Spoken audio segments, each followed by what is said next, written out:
Amara Hale had learned to live with silence. Her home was hundreds of acres of wheat fields, barns older than her grandfather's stories, and a dirt driveway so long you could walk 20 minutes before seeing the first fence post. Life on the Hale farm was simple. Wake before dawn, help feed the animals, mend fences, shovel, haul, lift, repeat. She was 16, stronger than most boys in her class, but she never said a word about it. Her hands were calloused, her shoulders toned, and her back straight from years of hard work, but she hid all of it under a soft flannel shirt, faded jeans, and a quiet gait. Every morning before school she tied her hair into a plain braid, washed the mud off her boots, and rode her old pickup into town, where the world was noisier, brighter, and far less kind. The bullying had started the moment she transferred to Ridgewater High.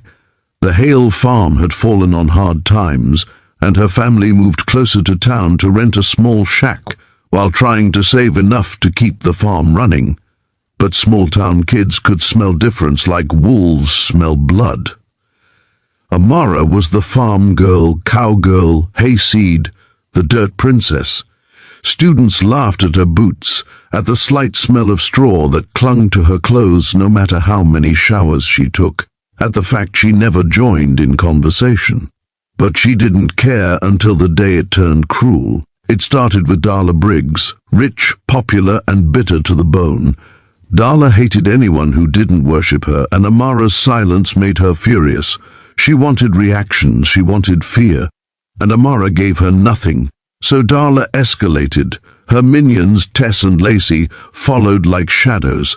They would bump Amara in the hallway, shove her books off desks, mock her clothes, throw paper balls at her during class, whisper insults loud enough to be heard.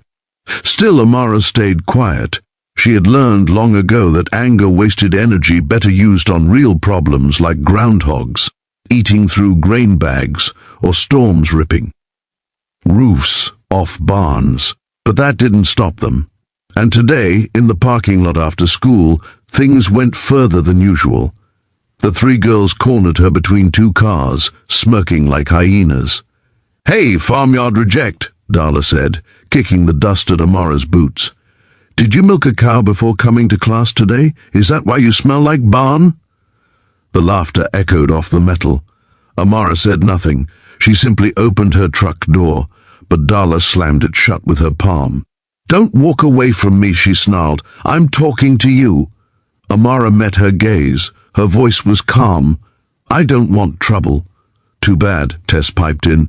"Because you're in our school now. You think you're tough?" Lacey said. "Just because you can lift hay bales?" Darla smirked and grabbed Amara's braid, hard. "Let's see what happens when we pull the rope on the farm animal." She yanked. Amara inhaled sharply but didn't cry out. They expected tears, they expected begging, they expected the quiet girl to finally break, but Amara simply stood there, eyes steady, breathing deep.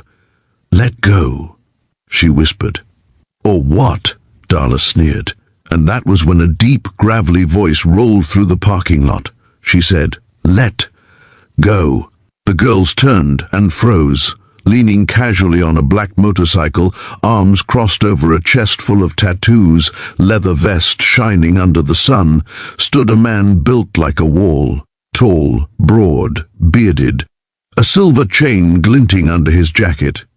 His sleeveless vest bore a giant emblem, Hell's Angels, with a red-winged skull that made even adults take a step back.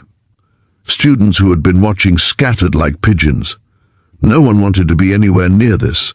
The man's expression wasn't angry. It was worse, calm, controlled, icy, a kind of quiet that made the air heavier.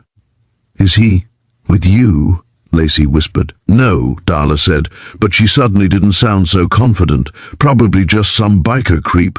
The man lifted one brow. "Creep?" He took a slow step forward. The girls stiffened. Darla tried to play brave. "This is none of your business, old man." The biker didn't blink. "Kid," he said, voice steady as gravel sliding down a mountain, "everything that happens around me is my business." Darla swallowed. We weren't hurting her. You had your hand in her hair. The man folded his arms again. "And I don't like when people grab girls without permission." He looked at her hand. "Let go, or what?" She didn't finish because at that moment he took one more step forward, and something about the way he moved, measured, heavy, dangerous, made her hands snap open instinctively. Amara's braid dropped free. Darla backed up half a step, then another.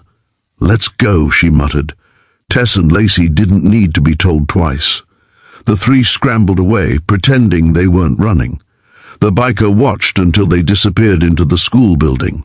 Then he turned to Amara. She stiffened.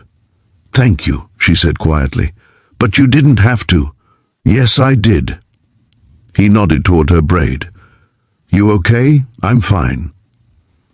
He studied her for a moment, then glanced at her old farm truck. "Hard-working girl, huh?" "Trying," she said. He gave a faint approving grunt. "What's your name?" "Amara." "I'm Briggs." She blinked. "Briggs?" He chuckled. "Not related to that brat inside, don't worry." Amara exhaled slowly. "Good. I used to ride with your father," he said casually. Amara stared at him. "My father?" "Yeah, Hale Sr." He nodded. "Back in the day he helped me out of a bad spot. I owed him one." Her heart thumped. Dad never talked about his younger years. "Why are you here?" she asked. "To watch out for you," he said simply. "Your father asked me to." She froze. "What?" "Told me you were having trouble at school. Told me you wouldn't talk about it." Amara looked down. "I didn't want to bother him. He's already stressed with the farm." "So he called in a favor."